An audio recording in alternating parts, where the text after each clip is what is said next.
मैत्रिणींनो, तुम्हाला जर झटपट गुलाबजाम बनवायचे असतील तर मी चितळ्यांचे 200 ग्रॅमचं पॅकेट घेतलेलं आहे गुलाबजाम बनवण्याचं. पीठ मळून घेतलेलं आहे छानपैकी. मस्त एकजीव करायचं आहे. तेलाचा हात करून गोळे करून घ्यायचे. तेल तापवायला ठेवलेलं आहे. इथे एक पसरट भांडं घ्यायचं आहे जेणेकरून ह्याच्यात पाक करून छान गुलाबजाम मुरले पाहिजे. त्याच्यात वेगळ्या भांड्यात हलवण्याची गरज नाही. तर इथे 4 कप पाणी आणि 4 कप साखर, आवडीनुसार वेलची पूड आणि केसर घ्यायचे. 4 कप साखर घेतली आणि 4 कप सेम ह्याच कपाने पाणी घ्यायचे. अर्धा किलो, जवळजवळ अर्धा किलोपेक्षा जास्त साखर होते. 600 ग्रॅम साखर होते. तर इथं 4 कप पाणी घेतलेलं आहे. मस्त पाक करून घ्यायचा. तेलाचा हात घेऊन छान असे गोळे करून घ्यायचे मस्तपैकी सॉफ्ट, जशा आकाराचे तुम्हाला पाहिजेत. तुम्ही असे लांब पण करू शकता, चांगले लागतात टेस्टी. तर अशा प्रकारचे पण करू शकता. तर सगळे करून घेऊ. गोळे तयार आहेत. पाक शिजतोय. तेल गरम झालंय. खूप कडकडून नाही घ्यायचं तेल. एक टाकून बघायचा, खूप लाल नाही करायचं आपल्याला, नाहीतर एकदा तेल थंड करून घ्यायचं पुन्हा. तर खूप लाल झालाय, तेल थंड करून घेऊ. हे बघा,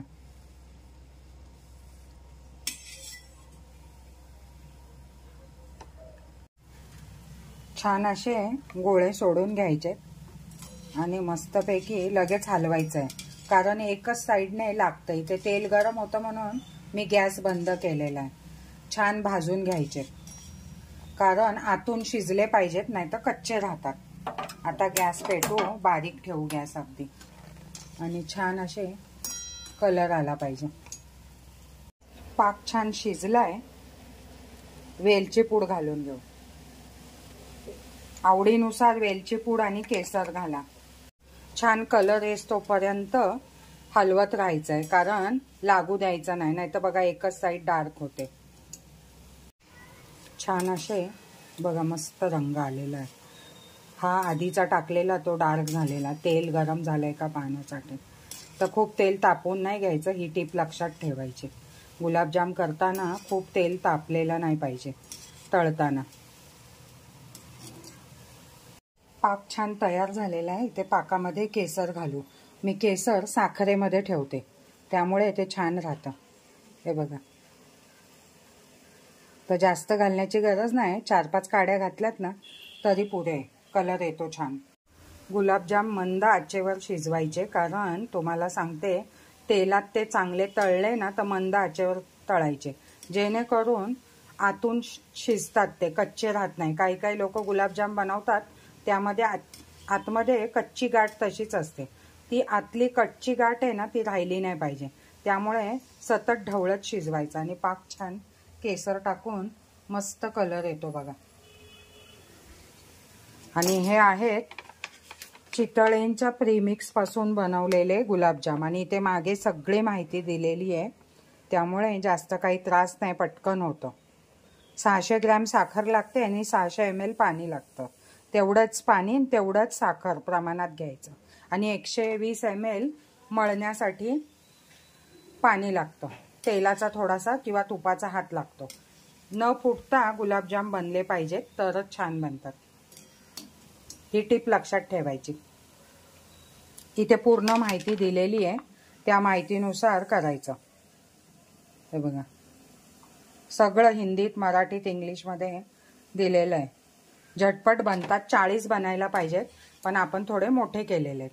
तुम्ही तुमच्या आवडीनुसार करू शकता. तर इथे आपले हे पण तळून झालेले आहेत, आणि हे इथे तळलेले आपले तयार आहेत. तर हे आपण इथे पाकात टाकू शकतो आता. तर मस्तपैकी गॅस बंद करते आणि पाकामध्ये टाकते गुलाबजाम.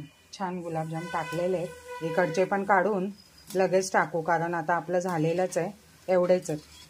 तर जिथे 40 बनतात तिथे माझ्याकडून 30च बनले असतील, कारण मी थोडे मोठे मोठे बनवते.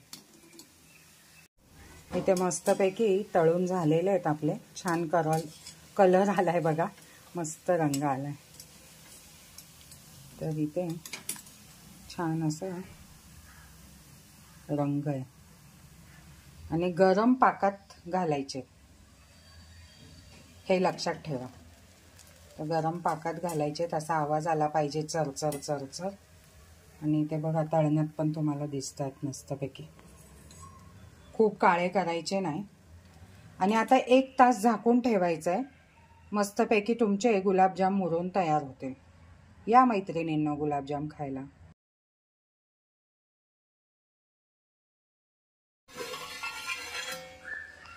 मस्त गरमागरम गुलाबजाम तयार आहेत. गरमागरम नाही, गरमागरम गुलाबजाम तयार आहेत. तर छान असं पाक शोषून घेतलेला आहे. आणि या मैत्रिणींनो गुलाबजाम खायला. मस्त वाफ निघते. सगळं प्रमाणबद्ध घेतलंय त्यामुळे छान झाले असतील होप्स.